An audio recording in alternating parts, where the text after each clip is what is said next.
Գործք առաքելոց։ Հիսուսն ասեց.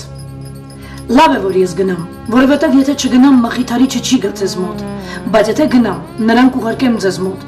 եւ նա երբ որ գա, աշխարհին կհանդիմանի մեղքի համար։ Բայց երբ որ նա ճշմարտության հոգին կգա,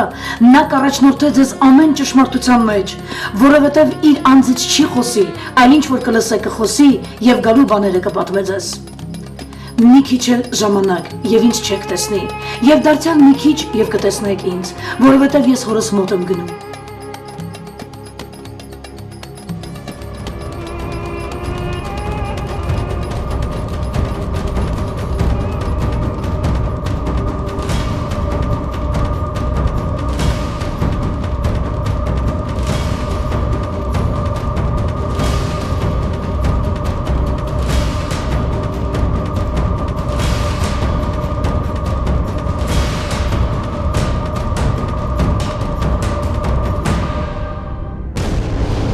Այս մեղքի աշխարհը Սուրբ Հոգու կարիք ունի։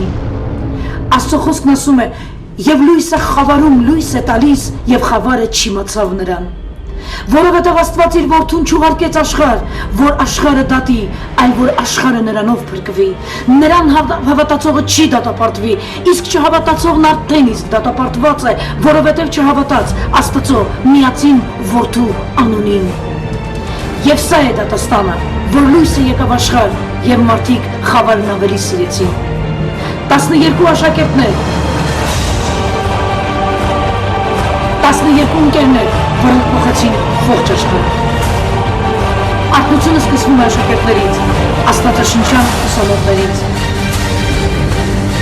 Աշխարհի մեծագույն արթնություններից մեկը սկսվել է 114 տարի առաջ Ամերիկայի Լոս Անջելես քաղաքի Ազուզա փողոցում։ Չարլզ Պարքամը հիմնադրեց աստվածաշնչյան մի դպրոց եւ իր ուսանողներին հանձնարարեց, որպեսզի նրանք ուսումնասիրեն Գործք առաքելոց գիրքը, եւ նրանք ուսումնասիրեցին այդ գիրքը շատ մանրակրկիտ, պարզապես մխրճվեցին այդ գրքի մեջ։ Նրանք մի հարց տվեցին Աստծուն. Տեր,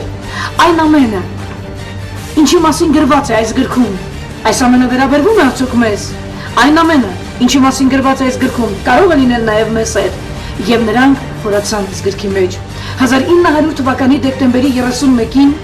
մի երիտասարդ աղջիկ ուսանող Ագնեսա Օզման անունով խնդրեց, որ իր հովիվը ձեռքերը դնի իր վրա եւ աղոթի, որպեսզի Սուրբ Հոգին իջնի իր վրա։ Աղոթքից անմիջապես հետո նա սկսեց խոսել լեզուներով։ Եվ այդ կրակը Սուրբ Հոգու բռնկվեց ողջ Ամերիկայով մեկ, իսկ քիչ ժամանակ անց ողջ աշխարհով մեկ։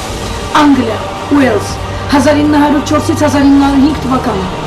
Արթնության հաջորդ ալիքը, որի առաջնորդն էր ճանաչված քրիստոնյա ծառայող Էվան Ռոբերտսը, նա հավատում է, որ արթնությունը կսկսվի միայն Սուրբ Հոգուն ճանաչելու արդյունքում։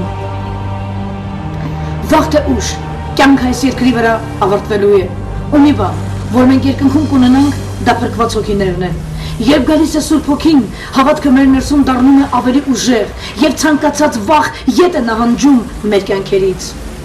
Աստծո գաղտնիքներ, որոնք ընկված էին Դանիելի ժամանակ, սակայն բացվում են այս սերունդի մեզ համար, հոգու հայտնությունով եւ գիտությունով։ Միգուցե մեզանից շատերը այս քարոզաշարքից հետո հստակ կտեսնեն, թե ուր պիտի գնան եւ ինչ պիտի անեն Տիրոջ համար, ինչպես Դամասկի ճանապարհին Պողոսը ասաց Հիսուսին. «Ով ես դու Տեր, եւ ինչ ես կամենում, որ անեմ քո համար»։ Աստծո ժամանակներ, Աստծո գաղտնիքներ, բացված կնիքներ, Ապոկալիպսիս, Արմագեդոն, Իսրայել, Հակաքրիստոս, ավերվածի պղծություն, Գազանի նշան, մեկ յոթնյակ, երկու ձիթենի, երկու ճրագակալ, երկու վկա, դադարեցված զոհ, հազարամյա թագավորություն, երկնային Երուսաղեմ, ալֆա եւ օմեգա։ Այս ամենը մեկ հարցի է պատասխանում, իսկ հիմա որ ժամանակաշրջանում ենք մենք ապրում, 6-րդ շնորհքի, որի ավարտին կմեկնարկի 7-րդը մեծ նեղությունների ժամանակաշրջանը, որից հետո կսկսվի հազարամյա թագավորությունը։